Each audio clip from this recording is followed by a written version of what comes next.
Hey guys, welcome to Meet the Truth podcast, where we expose the agendas behind modern medicine, fake nutrition, food politics, and while sharing real carnivore stories at the same time. So today, this is episode 18. We have a very special guest, Jenny, Lady of the Steak, or Queen of the Steak, as I like to think of it. And I'm going to let her go ahead and introduce herself.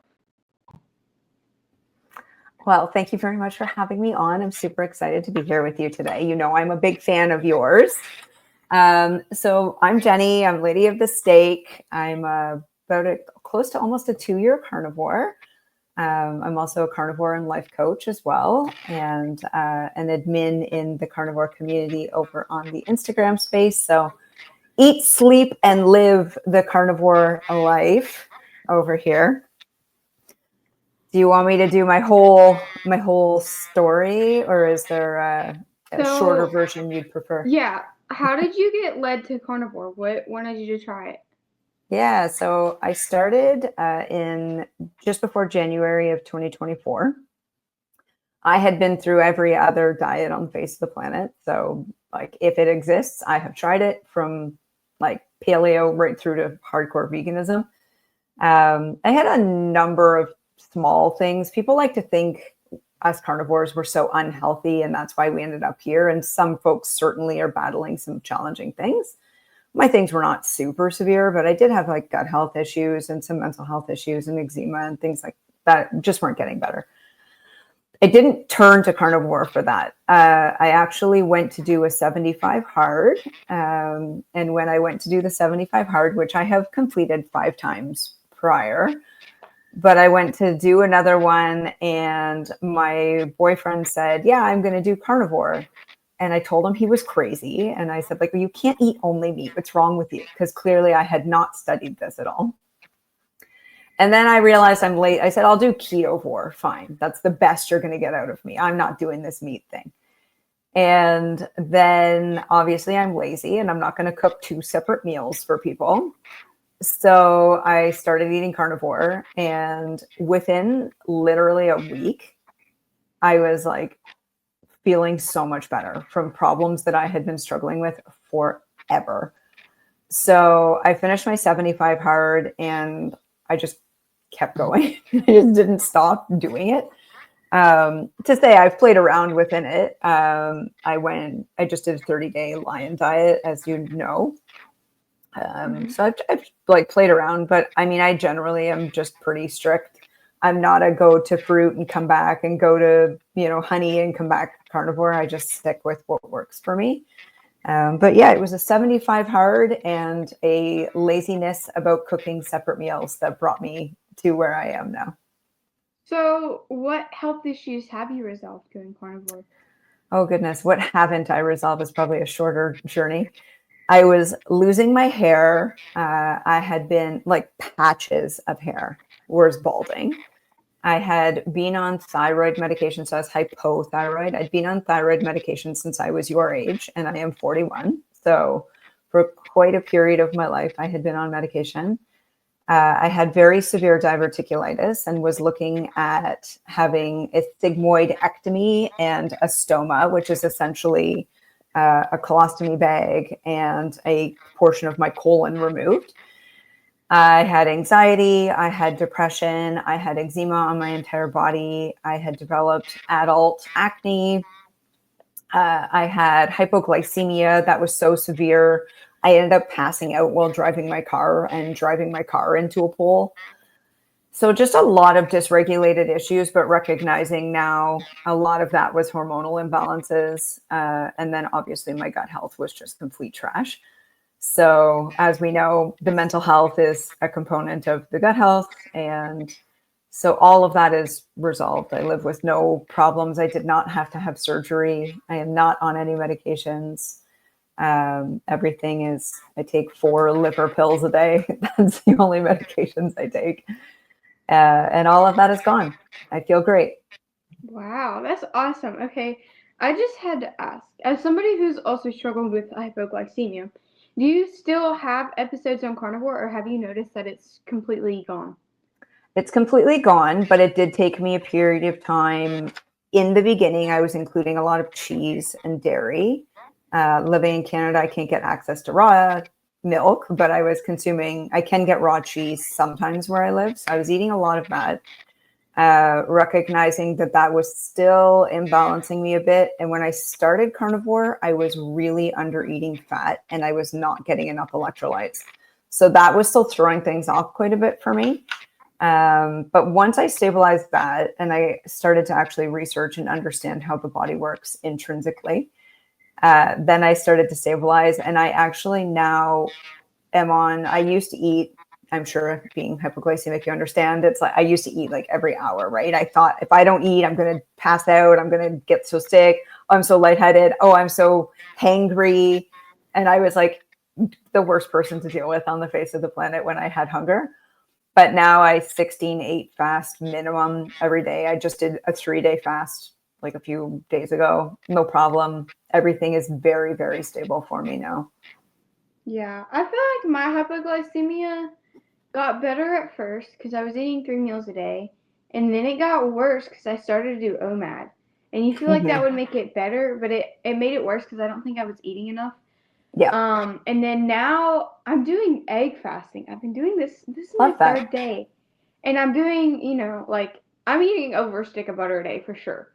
Mm-hmm. And it's 80 or more percent fat. So like the other day, I think it was 90% fat, and I feel so good. Yeah. I'm not hungry every couple of hours. Like I can go all day without eating. I do get a little bit cranky, if I haven't eaten till like 5 p.m., but that's a big jump for me. Yeah. I think OMAD is tough for people, especially women.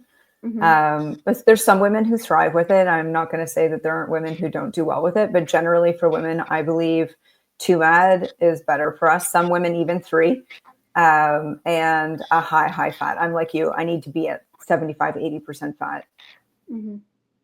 Yeah, there was, when I was doing OMAD, I did really good and I felt really good for a while, and then I just didn't anymore. So yeah, it's intuitive eating, right? You got to listen to your body. If your body says it's hungry, you got to eat.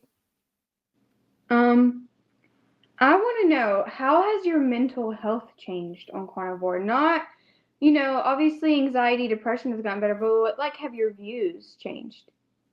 Oh yeah, you become a crazy person. It's just, I think there's 2 pieces to that. So the first piece is when you're mentally clear, you're aware of more. And when you're not in this drone cycle of like eat, crash, repeat all the time, and you start to have mental clarity, true mental clarity, you start to perceive more in your environment and you start to have more questions about things. But on top of that, when you start to feel better, you become addicted to feeling better and you want to start to pursue all of the aspects of things that make you feel better. So, I mean, I've always been, not always, but for quite a while, I was really into biohacking prior to getting into carnivore, and that's definitely elevated. I'm always testing things, but my views have definitely changed. I mean, working in marketing as I do, I'm already aware of like placements of things in grocery stores and the music that's being played when you're shopping and all of those little details. But I mean, I'm a big I can't drink that water. It's not filtered. I need to use my red light. I have to use my blue light blocking glasses. So those types of things. But I think I've also become a more positive person. And that's something that I think I see a lot in the community and I did not see in the other nutritional communities that I was previously a part of, was really like the love and the support. I mean, obviously there's some terrible people because there's terrible people everywhere, but generally the love and the support and the positivity is just very new for me and really cool to witness in a truly communal manner. I think it's really interesting when you start to alleviate a lot of the things that maybe are very subliminally making you ill. And you start to realize humans aren't supposed to be mean. We're not supposed to be angry all the time. We're not supposed to feel scared or sad. We're only supposed to feel those things in response to something. So, if a car almost hits me, I should feel scared. Fine. but I shouldn't feel this impending doom every single day. And I would separate that from anxiety and depression because they come with their own multitude of things. But yeah, the positivity is really cool. It's a really neat aspect that I hadn't realized until recently, but I really like it. Mm-hmm. I kind of questioned that too at the same time because we're the apex predator, you know. Yeah, of We course. may fear, you know, a bear, a lion, you know, other competitors for our food, but we shouldn't be fearing spiders. No, no. Snakes, like you can pick the snake up, you can pick the spider up, you can pick a frog up. Like I feel like our mental health and our vitality has declined so much. And Oh then my for gosh. the positivity thing, I'm with you. I love the positivity. I'm happy about it. But then I also go back to if we were in tribes or in, you know, small colonies and we were fighting each other over food supply, like we would not be this positive to each other at all. But then No, it'd be the strongest is the one who comes out, you know? that's And I right. think And everybody that's, has a role. yeah. And for Yeah. all those people that say if the whole world went carnivore, we wouldn't have enough animals. Well, they're right. Yes, they're probably right. But also, if the whole world went carnivore, a lot of the people would be weeded out. Yeah. Yeah. And, you know, it's sad because these are lives, these are souls. Yeah. But, you know, I mean, that's the animal kingdom. We're not that much different, in my opinion. I Um, agree. so what is your day-to-day eating like now? So now I too mad most of the time, unless for some reason I wake up super hungry. I definitely too mad and I eat mostly red meat. I do have some fish and seafood and chicken maybe once every 2 weeks, but generally it's mostly beef and lamb and some bison. I can get good bison where I am as well. Um, I don't eat much dairy, very limited amounts. I hardly eat eggs. That only came out the other side of doing a 30-day lion diet. And I just didn't, I lost my desire to consume dairy and eggs. So it's really water, salt, red meat, and like minimal amounts of other meats. I do still drink coffee. I'm a coffee girl. I drink tea now. I can't do. I tried doing the yerba mate tea, and that stuff almost is just because the coffee. I was a coffee addict for a while. I think you already know this. I quit like about Yeah. the same time. What's his name? Eric. I'm so bad with people's names. Ev? Everett. Yes, Yeah. I quit at the same time, or like a couple days before he quit. And then I tried coffee again, like one day, and it gave me the worst heart palpitations. It Mhm. brought back like full force anxiety. I was driving. I thought I was gonna crash. Like I was driving by myself, and I just had so much energy, like to the point where I was like giving myself anxiety because I was thinking of Yeah. so many things I need to do and get done, you know. They're like overwhelming sense of like urgency, and I can't deal with that. You know, I'd Yeah, like to be a no. more laid back person, but I do have work ethic. And then I tried the yerba mate tea, which everybody loves. And first of all, it's absolutely rancid. It's disgusting. Second of all, it literally gave me the same thing except worse because instead of it lasting for 8 hour or like 30 minutes like coffee does, it lasted 5 hours. Yeah. Yeah, it's an intense beverage. I have tried it. It is also not for me. Um, yeah, I think it's cultural, right? It's very big in South America, specifically Mm-hmm. Argentina. Yeah. And I'm Eastern European, and I'm like, this doesn't align Yeah. for me. This isn't for me. Yeah. And then, well, I can do it if it's really watered down, but I'd rather just drink green tea. Like, I really like green tea. Green tea's Yeah, good. yeah. Like, I'll drink herbal teas. I try not to a lot because I kind of like oxalates. Mm. Um, okay, what was the hardest part of transitioning to carnivore for you? Well, I had a terrible transition, which is one of the biggest reasons I went into coaching this. Mm-hmm. I did not do any research. I did not know what I was doing. I thought I can just eat meat. It'll be fine. My fat content was way too low. I wasn't eating enough. My electrolytes were non-existent. I had migraine. I had everything. Migraines, diarrhea for 2 weeks straight. I got cystic acne all over my face.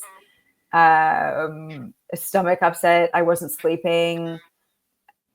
I had muscle aches and pains everywhere. I'm a big fitness girl. I could like barely lift anything. My energy was tanked.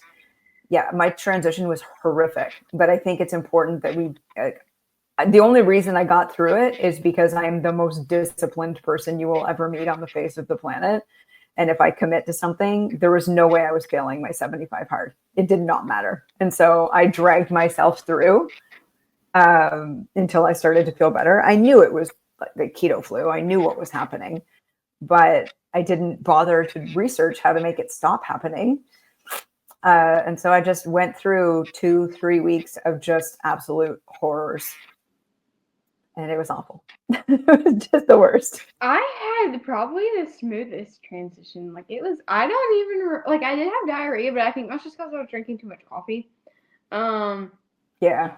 Yeah, mine was like super easy. And then the easiest transition for me was when I did Lion Diet. Like that was like up until like Oh yeah, day that was 30, fine like for me. it was such smooth sailing. Like it was almost easier than being regular carnivore. Yeah, I agree.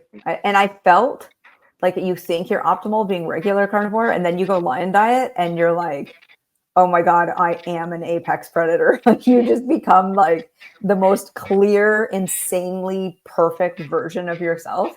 It's crazy. Lion Diet's next level, amazing. We had the opposite effect though because you didn't want other foods. I was like craving eggs and butter like so bad. Like after like day 30 or 20 something, like I could not function without thinking about eggs and butter. And I think I might be deficient in some nutrients that I just need extra. And really doing this egg fast, like I feel better doing this egg fast than I did doing Lion Diet, which is like Oh yeah, weird. for 'Cause, sure. like, No, yeah, you need eggs are fat. like, You need fat in your diet, especially like with you having had like PCOS and stuff. mhm, You need high fat for your yeah, home, and I mean, and your age. You yeah. also require hormonals. You need hormonal support. Yeah, and I think that might like people said add more fat, so I added more fat, and I was eating like just a lot of tallow, just straight tallow, and it did Mm-hmm. nothing for Yeah. me. And I think folic acid. A lot of people hate on folic acid, but I feel like it's an essential nutrient. Yeah, folic And acid is required in specific manners, right? Like it isn't required to iodine be too. overtly and iodine for sure. Yeah, hands down. Yeah. I think where people get it wrong is they like artificially supplement it too much, and then it's not great. But if you're getting it from your nutritional source, of course, it's especially for women. Yeah, I was just craving eggs, butter, and seafood. So seafood, I'm not a seafood person. I hate seafood. I've never craved seafood so bad in my life. Um, Interesting. so if I were to do Lion Diet again, I would be down to do it again. But I would maybe supplement iodine. And you do, or you can do like the Lion Diet we just did in the carnivore community where everybody did red meat, butter, salt, and water. We did Yes. 30 days of that, which was great. Everybody seemed to feel really good about that. And that was an interesting comparative to when I did Lion Diet previously. I still felt amazing, but I think I actually felt a bit better doing it with the butter included. Mm-hmm. Yeah, I don't have a butter sensitivity. I thought I did when I first added back butter. It went so bad for me. Oh It can gosh. be, well, it's hard. It's a super fat, right? So Yeah, like I just ate straight butter bites. I ate like 4 of them, which isn't a lot for me now. Like I'd be fine, but then like I've been eating pretty low fat, and I lost a lot of weight. Like I did. I lost like 10 pounds doing it for 50 days. oh, So that's a lot of weight. Some people think it isn't, but it is. no, it is. Um, I want to know, what do your family and friends think about you being carnivore? I mean, people in my life are already used to me and who I am as a person, so they recognize that pushing back on anything is going to get them nowhere. At first, my mom was really worried. She still has questions, but now she's better. She asks questions instead of just assuming things. she actually did 30 days of carnivore in January. So I got her to give it a go, which was amazing, by the way.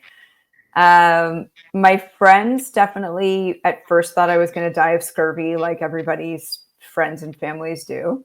And then by the time anyone knew what I was doing, because I didn't really tell anybody at first, by the time they knew what I was doing, they had a lot of like just interesting questions. People weren't, definitely nobody pushed back and was like, you're going to die, but they were worried about things. The scurvy one always gets me, but they've been really accepting now, and some really cool things have happened because of it. Like my mom giving 30 days a try.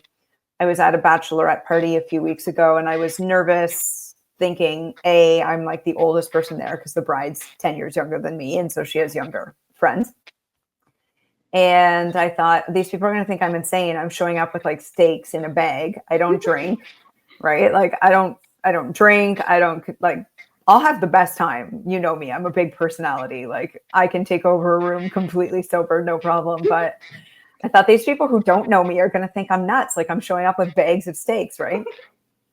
But they didn't. And it opened the door to have conversations with two women, one who's struggling with endometriosis and one who's struggling with weight loss. And we actually ended up having like a 2-hour long conversation about how their nutritional intake is impacting what they're struggling with. And so I thought, you know what, this is a really cool thing. Like, I think we get in our heads about people and we worry. But if you just approach it, like I tell my clients, you might have people push back, but just they don't live in your body. They don't live in your wellness. If you're struggling, that's your struggle. You have to go through it. And so use it with confidence as an opportunity to educate yourself and then talk to other people like you do. Mm-hmm. and help others to heal their bodies by showing from example what you can do. Yes. And I have noticed that for the most part, it's kind of old people who have the most pushback. It's not people my age. A lot of times people my age, well, I live in ag land, so we've got agriculture all around. And I used to think, even like just a week ago, ag was like mostly plant farming, but a lot of it is cows, dairy, meat. So I was talking to one of my good friends. He's like insanely smart. And he's like, you should go to college. I'm like, no, I never wanted to go to college.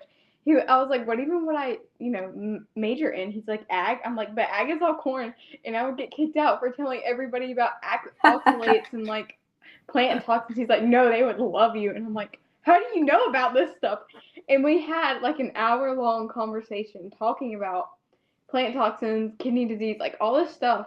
Mind you, he's 17. Like most 17-year-olds don't know this. And then one of my other friends, Elsie, was there too, and she was just sitting there staring at both of us, and we were both telling her like crazy stuff, like you would never. The world needs more 16 and 17-year-olds like you guys with that type of education and awareness. You're the generation that's going to change things for people. And I don't even know what his diet is. Like I got no clue what he eats, but like I feel like just knowing is the first step, right? Totally. Okay, something you said really interested me, and this is something that I've done research into too. Grocery stores, how they market towards children, how they put, all the kid-sized food at a kid-sized level, and the music they play. I want you to talk about that for a little bit. You want my marketing stance on things? Yes. Well, I will tell you, every single thing that you see has gone through testing after testing after testing after testing to pick not only the perfect font, but like the line on the outside of the font, which is called the weight of the font, the color of the font, like they have tested 56 characters to see which one is going to make you grab that package and consume it fastest, right? So they're not only marketing to kids, which they definitely are. That is, in my personal opinion, one of the biggest issues, as you said. Kid things at kid levels. They're also in the most likely to grab places for kids. So you'll see it like the final takeout. They have like the whole row of chocolates and chips and toys and That's for the parents standing in line and all the kids going, mommy, mommy, mommy, mommy, I want. So placement is obviously something I think a lot of people don't consider, but you have to consider, like, if you go, don't consider, I don't know where I'm at. Go in the grocery store. I think most of the times you walk into a produce section, meat and dairy is generally hidden along the back. But let's say from a Whole Foods perspective, and I mean, I'm obviously a strict carnivore, but I'd rather somebody eat plants than eat Kraft Dinner.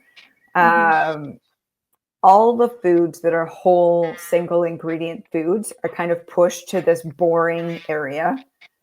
And everything that's exciting that they want you to buy is either right in the middle. I don't know about your grocery stores, but if you walk through produce for me, there's still things of alcohol and things of candies and discount items in bins so that you still grab those things while you're purchasing the healthy foods.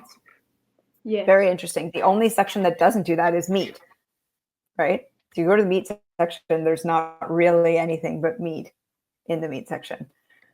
But even down to the music, and I mean, you'll get the odd grocery store that somebody who works the cash put on a playlist of their own, but most of the time that music is meant to remind you of your youth or remind you, you'll often hear like golden oldies, because the music even is generally selected to appeal to the highest buyers in the store. So we know at your age, you're not purchasing a $500 grocery haul. You might be because you're a carnivore, but you know what I mean? Most teenagers are not buying their own groceries. Their parents are buying their groceries. And so the music is now meant to appeal to like my age generation, 40s and 50s. What are those people listening to that reminded them of being 20 years old and had a good time? I was listening to NSYNC and the Backstreet Boys in the grocery store like 3 days ago. So it's always just very interesting if you look, like the colors, the sounds, the lights, everything is meant to make you buy, keep you there, keep you in an aisle, excite your senses, see, taste, touch, smell, right? And that is something I've interestingly noticed about being a carnivore is like my brain doesn't register those things as food anymore at all. Like I don't want to grab them off the shelf. My brain has completely shut off from that. But I mean, also working in marketing, I recognize what they're doing. But you know, they get you even with like the health food aisle, right? I did a clip on this recently. The health food aisle where they say it's organics, it's healthy. It depends on the country you're in, but an organic label does not mean it's 100% organic in most countries, right? It only has like a percentage of organic ingredients in order to get that green leaf organic stamp. But it's always so intriguing to look at like organic chips that, okay, they're made with corn, but then you flip them over and it's like corn oil, canola oil. Don't worry, it's better for you. It was made with corn instead of potatoes. So, I mean, you know, I think more awareness needs to be in place about like, just have some perception, right? Do you think that the thing that's bright purple is good for you? Probably not. It's not a naturally occurring color in nature. Or neon. Neon's another great one. Like, do you think the neon drink is really good for you? We had that chat the other day. I was walking with a friend of mine and he said, you know, I'm surprised people aren't like off put by the color. And I said, how many people pour out like the Monster Energy drink into a glass and look at it? Yeah. Like they don't, they drink it right out of the can, right? So they don't even look at the fact that they're consuming something that's like bright yellow. Their brain doesn't even register the color. They just grab and go. But it's patterns as well, addictive patterns, right? So there's so much that goes into marketing, and there's so much that goes into grocery stores and dollar stores and everything else that's meant to sell you what it's meant to sell you. But I mean, I would definitely advise anyone, is it natural in its appearance, touch, taste, and smell? If it is not, it's probably being marketed to you. Even at that, it's probably still being marketed to you. But yeah, I was about to say, like, I love Sprouts because I don't know if you have Sprouts in Canada, but it's like an all organic grocery store. Like, it's all health food.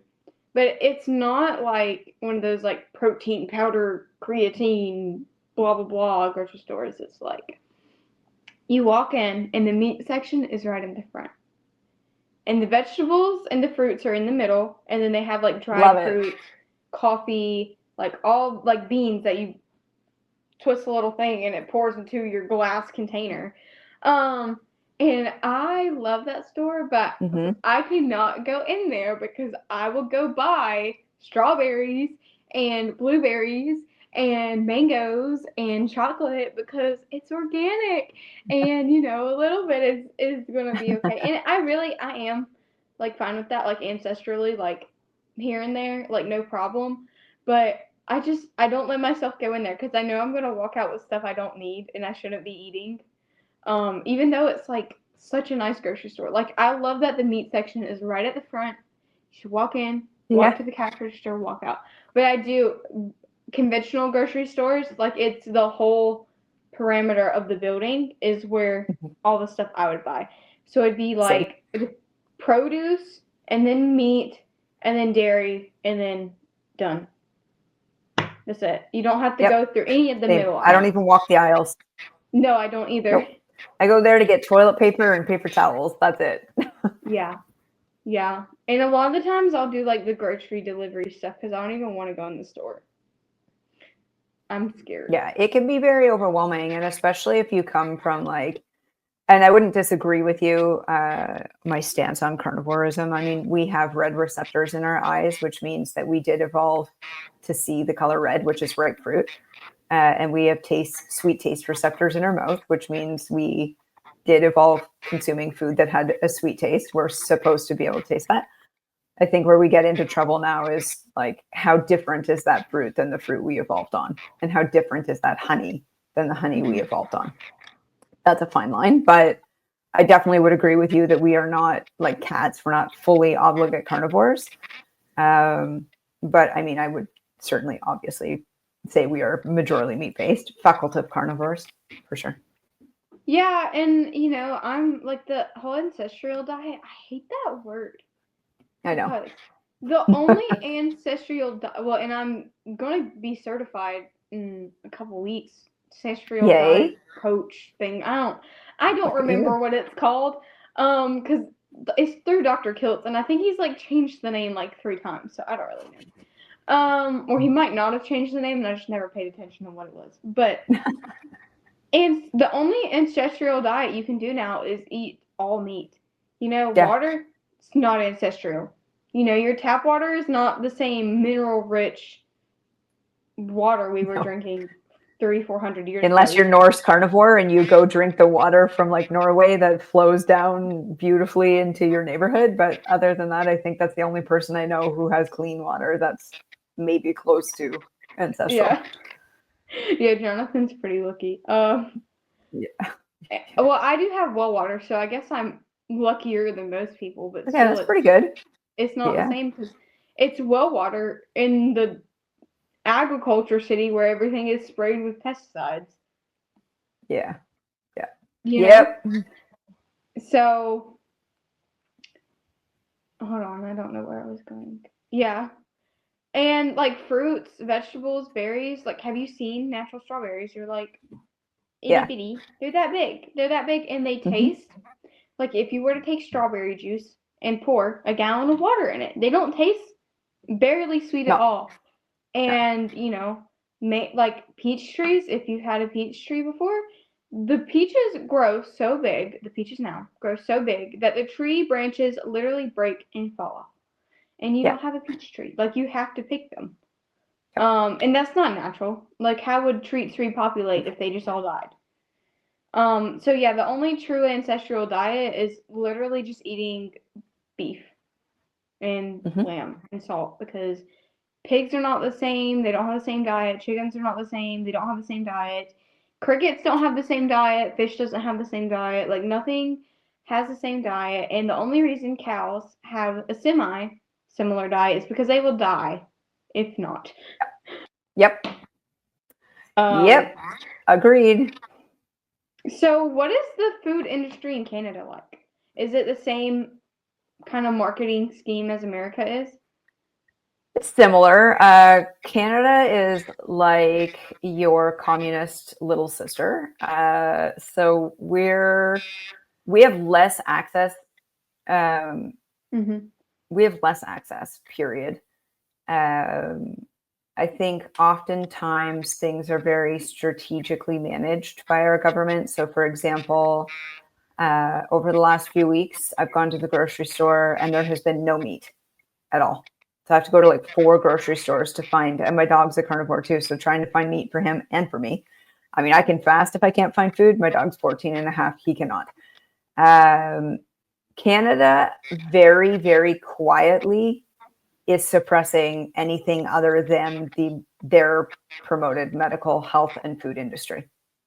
So, for example, if you have a natural product that you sell in Canada, and I'm going through this process with one of my customers right now, you have to go through a whole compliance thing to essentially like prove your product. So I have one that I deal with that works in homeopathy. The homeopathic remedy is completely fine in the United States.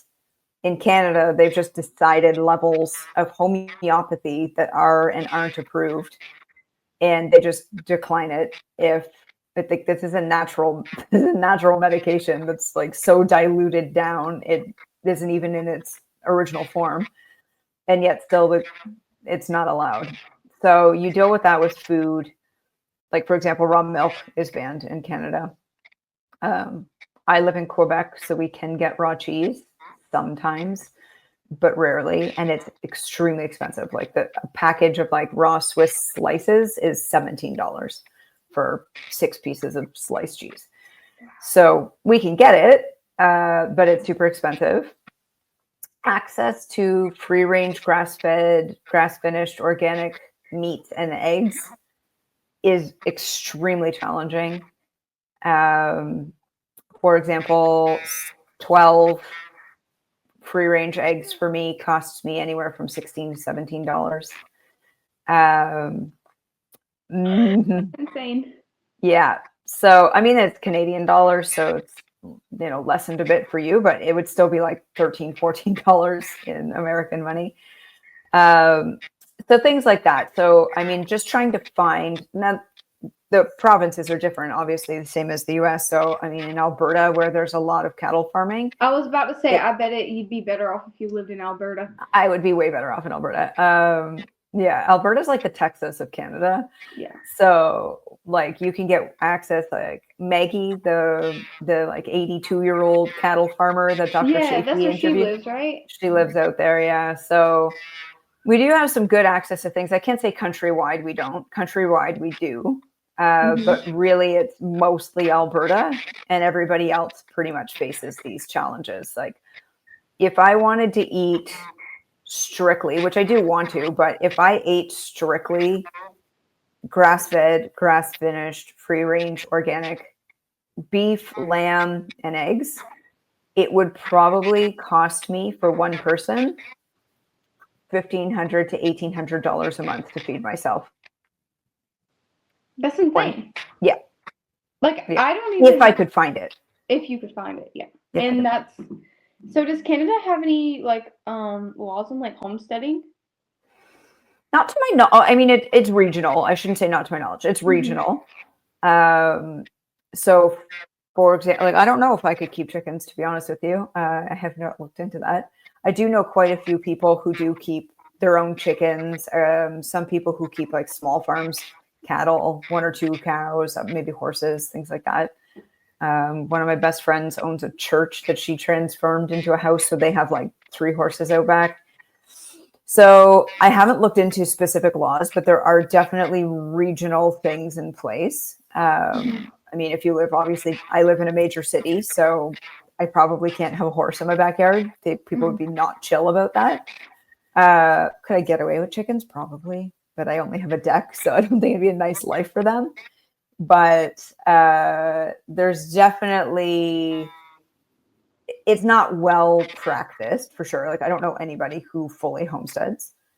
And it's because Canada still really pushes like solar energy and things like that as its solution.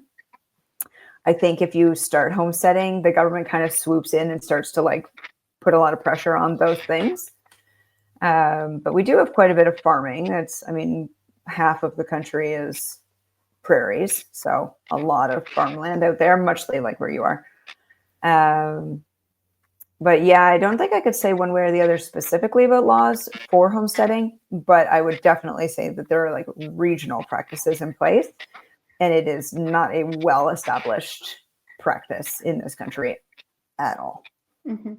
At all. Yeah, I've noticed that like just about everybody has chickens over here. Not, not everybody, but there's like 3 people in my neighborhood who have chickens. And like we don't live in like a giant like farm neighborhood. It's like everybody's got an acre or 2. Yeah. Maybe 3. And there's a bunch of people who have chickens, who have geese, who have ducks. Nobody complains about it. And then in the US, at least, yeah, it's probably the same for every state. You have like rural zoning, and you can do whatever the heck you want out there. Nobody cares, right? And then you have like county zoning, city zoning, like state county zoning, city and town zoning. So in a town, you can have like chickens, ducks, geese. In city limits, you can't. Right. It would be But I similar think for you us. can have chickens, but you can't have roosters. And then I don't know about any else of it. And I know there's a lot of like HOA neighborhoods, and they won't let you have chickens either. Of course. They don't let you do anything. Yeah. Which kind of sucks because I'm like right now I live on what used to be like all farming property, like all around us, and then a lot of it's getting sold off to developments. So we used to have a farm like half an acre behind us, like a giant cattle farm. That's amazing. Giant. And now, it turned into a neighborhood development, and then behind that, there's still a farm there, but it's just I think somebody just bought a bunch of land and like built a house on it. They're not doing anything with it. And then same distance, but on other side of the main road, there's a horse farm. But then what, in 30 years is that gonna get sold off to somebody else when the taxes get too much? Of course. And I mean, that is like Canada pushes people out with taxation, right? That's how they push out farmers for sure. Yeah. But then what are they going to do when Brazil starts getting like that, and, Norway and Ireland, where like a lot of the meat is coming from, they're having the same thing happen. Then we're going to be out of farms. There's going to be nowhere to farm. There's going to be nowhere to produce meat. There's going to be nowhere to plant corn. Don't worry, Bill Gates will own the land we can farm on. Yeah, like nobody's going to have any land. Everybody's going to live in apartments, which there's nothing wrong with living in an apartment, but that's like London. We need food sources, though. Yeah, that's like 1800s London. Like people are just going to be start dumping their feces out of the window and like living in grossness if we get to that point, which is disgusting. Yeah. How is your healthcare? Because I know Canada healthcare is either everybody loves it or everybody hates it. I don't know anybody who loves it. I've heard a lot of people, especially Americans, say that they really, when they go to Canada, they really like the healthcare system. So most of the people I know don't have a family doctor. Okay. I do, because I've had a doctor for 20 years who's been my doctor. He's a small country guy. His niece is married to my best friend. So we are small town people, but most people don't have a family doctor. If you have a health problem and you have to go to a walk-in clinic, or if you need like blood work, you're going to wait hours for that. Technically, that's free. I think people think our healthcare is free. It is not. A lot of stuff is not covered. Many things. I lost my best friend a year ago to cancer, and she had to pay for all of her cancer medications for a year. It cost her and her family hundreds of thousands of dollars. So definitely our healthcare system is not free. There are things that are covered, but they're very quietly pulling them out from under the rug day by day. New things are not being covered all the time. When you have to go to the hospital, the wait is horrific. I'll give you an example. My mom had a hypoglycemic incident in response to an injection she had to get here in a certain period of time. And she, at 74 years old, in full hypoglycemic shock, brought in an ambulance, was placed in a soaking wet wheelchair, and left for 9 hours with no food before anyone spoke to her. I had to call the hospital and yell at them to get someone to give her food because she was in hypoglycemic shock. She could have comatose. Correct. And people do die in our hospitals waiting to be seen. That is 100% happening. Laying on floors because there's not even enough space to sit in a chair or a gurney to lay on or anything. Like, people are laying on floors. So yeah, and then when my mom went in, finally got seen, they didn't bother to read her chart. So my mom has a weird abnormality that causes high bilirubin. And so they just looked at her bloods and went, oh, we're going to have to take out a bunch of organs in the morning, get ready for surgery. And fortunately, again, I called and was like, no, there's nothing wrong with her organs. Please read her chart. So just consistent things like that.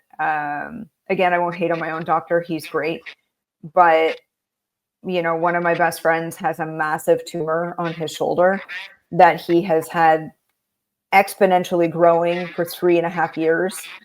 And then finally, because he's married to my doctor's niece, my doctor saw him and got him in to see a specialist, which they're taking it off next week because they're pretty concerned and sure that it's cancer. But he was being left without access to a surgeon, without access to anybody to do an MRI, to look at it, to see if it was cancerous. It was just being left.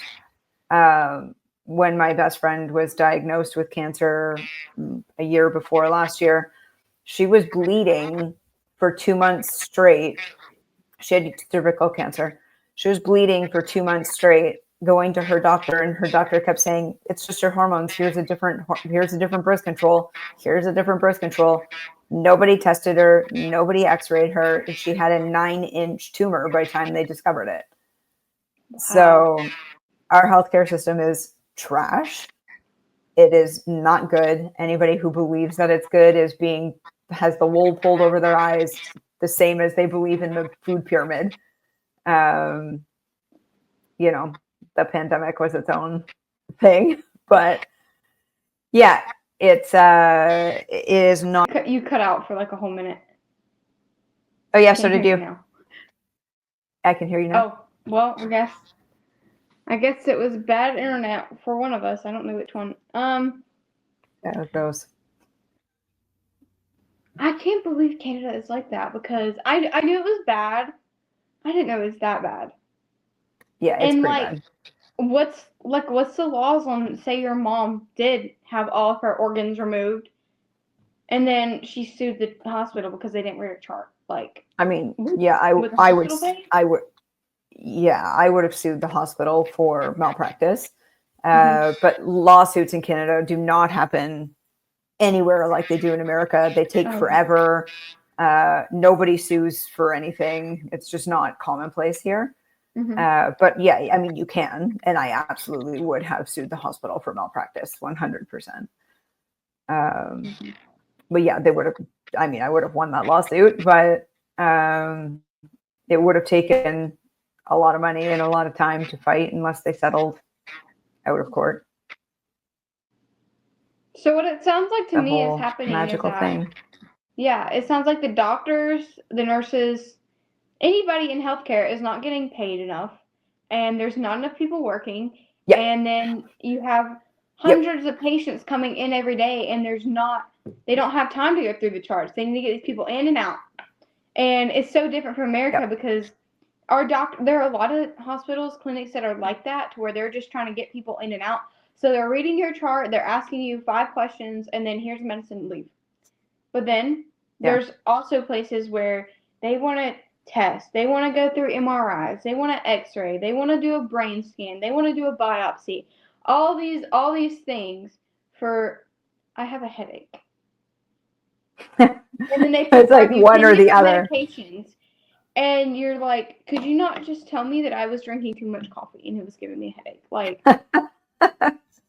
But you know what? It's an insurance scam when it comes to that, because how much money, like MRIs, Yeah. those are a couple $1,000s. X-rays, Oh yeah. couple $1,000s. An ambulance ride, another couple $1,000s. Mhm. And a lot of us Americans have good insurance where it pays Mhm. for everything. We just have to pay the deductible. Mhm. So yeah, that's definitely like a money scheme. I feel bad for the doctors in Canada. You know, they probably do Me want to too. help people, but They do. they can't. They're so Yeah. stressed out. They're so overworked that they can't.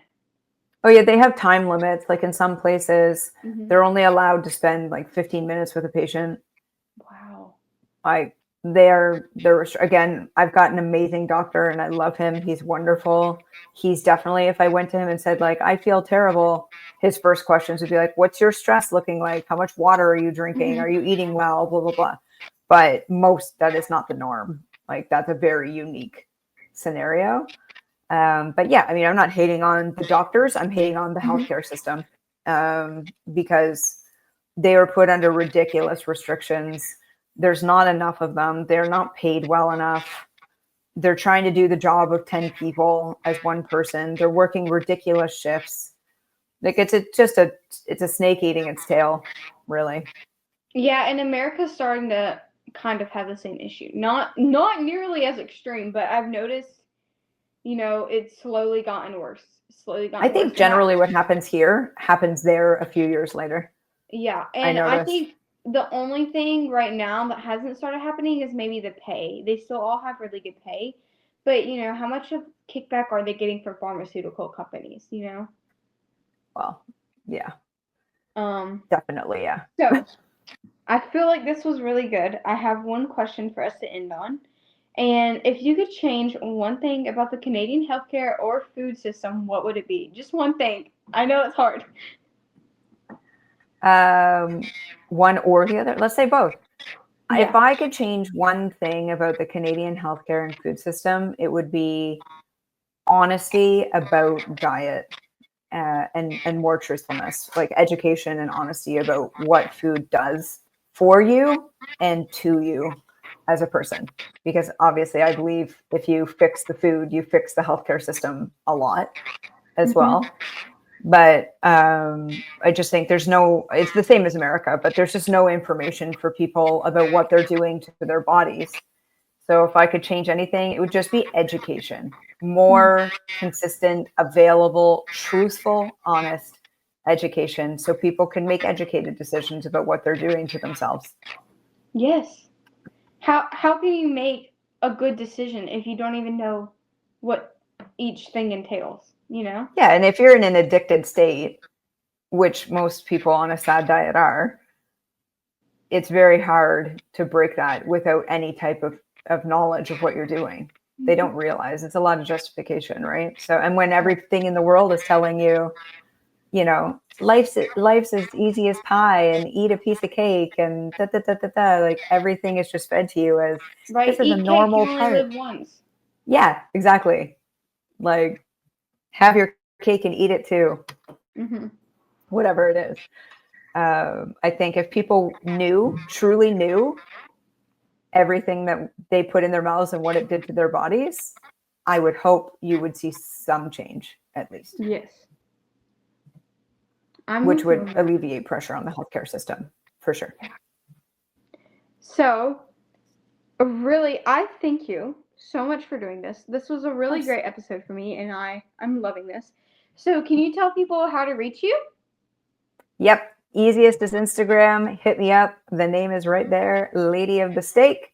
You can book me for coaching. You can check out my content, or you can join in on lives with the carnivore community and partake over there. Well, I just want to thank you for being on this episode. Everybody, comment down below your opinions on, Canadian healthcare, the food system, or your carnivore story. Yeah. I want to thank you guys for watching this episode, and I'll see you next time. Bye.